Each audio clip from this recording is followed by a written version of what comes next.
से 10 साल पहले पिछले 10 सालों में, पिछले 10 वर्षों में मैडम भी बोल रही थे कि जी 10 साल पहले ऐसे थे, 10 साल पहले ऐसा था। सर सिर्फ आंकड़ों से भारत आगे नहीं जाएगा। अगर पूरी दुनिया में भारत की पोजीशन देखनी है तो हैप्पीनेस इंडेक्स में हम 2016 में 118वें नंबर पर थे और अब 126वें नंबर पर चले गए। एक नया नारा इस सरकार का, सबका साथ सबका विकास, लेकिन मुझे लगता है कि वो नारा भी दो का विकास बाकी सबका सत्यानाश इस बजट में सारा कुछ दर्शाया जा रहा है। सभापति जी, इलेक्शन का रिजल्ट आ रहा था कि क्या बन रहा है, किसकी सरकार बन रही है, और जब बीजेपी की सुई 230 और 40 के बीच अटकी हुई थी तो हम सोच रहे थे कि 5-10 और कम हो जाएं और कम हो जाएं, लेकिन अब मैं कहता हूं भगवान का शुक्र है कि आपकी 240 आ गई। अगर 5-10 और कम हो जाती, पता नहीं बाबूजी नायडू जी के साथ कोई और बाबूजी आ जाते और इस वजह से और शिक्षा का, स्वास्थ्य का, मनरेगा का और किसानों का बजट और कम हो जाता। सबसे ज्यादा महिलाएं ग्रामीण क्षेत्र से, अगर कहीं से उनको इनकम है तो मनरेगा से है। सो बड़ी शर्म की बात है, आपने ना गरीबों को छोड़ा ना महिलाओं को छोड़ा, और उसके बाद युवा की बात की गई कर रहे हैं। मैडम भी बोल रही थे कि जी 10 साल पहले ऐसे थे, 10 साल पहले ऐसा था। सर सिर्फ आंकड़ों से भारत आगे नहीं जाएगा।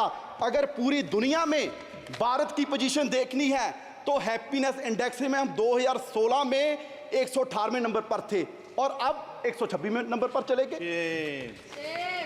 और सबसे हैरानी की बात सभापति जी आपको होगी, एक रिपोर्ट के एनवायरमेंटल परफॉर्मेंस इंडेक्स 180 देशों का सर्वे किया गया और बड़े दुख की बात है कि हम 180वें नंबर पर हैं।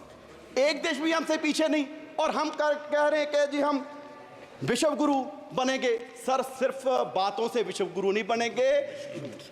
पूरे देश के हालात ये हैं कि 140 करोड़ की पॉपुलेशन में सिर्फ 4.25 करोड़ लोग हैं जिनकी सैलरी, जिनकी कमाई महीने की 25,000 से ज़्यादा है। आप सोचिए, जिनकी 25,000 से महीने की सैलरी कम है, क्या वो किस तरह का कोई सम्मानजनक जीवन वो व्यतीत कर रहे होंगे।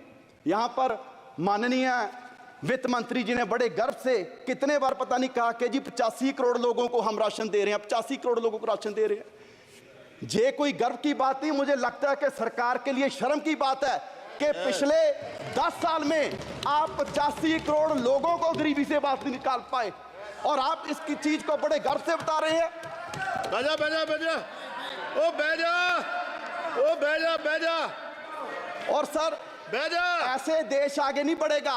और सर अगर मैं लास्ट में अपने क्षेत्र पंजाब की बात करूं, क्योंकि सर वैसे तो किसी प्रदेश का ध्यान नहीं रखा गया, अगर मैं पंजाब की बात करूं, सर फ्लड्स के लिए बजट आपने लॉट किया। आपने कहा जी साम में फ्लड्स आए, बिहार में फ्लड्स आए, उत्तराखंड में फ्लड्स आए, हिमाचल में फ्लड्स आए। क्या सर पंजाब देश का हिस्सा नहीं है? जो बारिश उत्तराखंड में हुई, हिमाचल में हुई, क्या वो पहाड़ों में रुक जाएगी? वो सारी बारिश का पानी पंजाब में आया और 1680 करोड़ का नुकसान पंजाब का हुआ। सर मैं उस समय इरिगेशन मिनिस्टर था, मैं तरन गया, मैं कपूरथला गया, मोहाली गया, रोपड़ गया, और हमारे वहां सर क्षेत्र में ऐसा माहौल बन गया कि 3-3 फुट मिट्टी चढ़ गई, और वहां मैं दावे से कह सकता हूं कि अगले 20 साल भी वहां खेती नहीं हो सकती। और सर 2 मिनट, और सर मैं पंजाब के पॉइंट ऑफ व्यू से कहूं, इतनी नफरत पंजाब से क्यों है? जिस पंजाब का बलिदान इतना बड़ा रहा कि देश को आजाद करवाने में भी हमारी 80% कुर्बानियां, और उसके बाद भी सर पंजाब के किसी गांव में जाइए, आपको कोई भी गांव में ऐसा नहीं मिलेगा कि जिस गांव में हमारे शहीद की मूर्ति ना हो, जिसने सरहद पर राखी करते अपनी जान कुर्बान दी। आज भी कोई दिन नहीं होगा कि तिरंगे में लिपटी लाश हमारे नौजवानों की हमारे गांव में, हमारे पंजाब में ना आती हो, और उसका आप जिक्र तक नहीं करते। जिस बात के लिए आप कह रहे हैं कि जी देश आत्मनिर्भर हो गया, आत्मनिर्भर हो गया, आत्मनिर्भर करने में भी सबसे बड़ा योगदान हमारे किसानों का है। और वो कोई ऐसे नहीं हुआ, हमें मूल्य उतारना पड़ा, हमें अपना पानी बर्बाद कर लिया, हमें अपनी धरती बर्बाद कर ली। और पंजाब से कैंसर एक्सप्रेस ट्रेन जाती है सर राजस्थान, वो इसलिए जाती है क्योंकि देश का पेट भरने का काम पंजाब कर रहा है। और आप उसके लिए हमें दे क्या रहे हैं? हमारी झांकियां तक आपने 15 का 26 जनवरी में से निकाल दी। सो सर मेरी मांग है कि पंजाब को स्पेशल पैकेज दिया जाए, हमारी इंडस्ट्री बर्बाद हो रही है उसके लिए स्पेशल पैकेज दिया जाए। ठीक है। और ये बजट मैं कहूंगा कि सिर्फ और धन्यवाद जी, सिर्फ धन्यवाद कुर्सी श्री बचाने का हनुमान बजट है। बेनीवाल जी। देश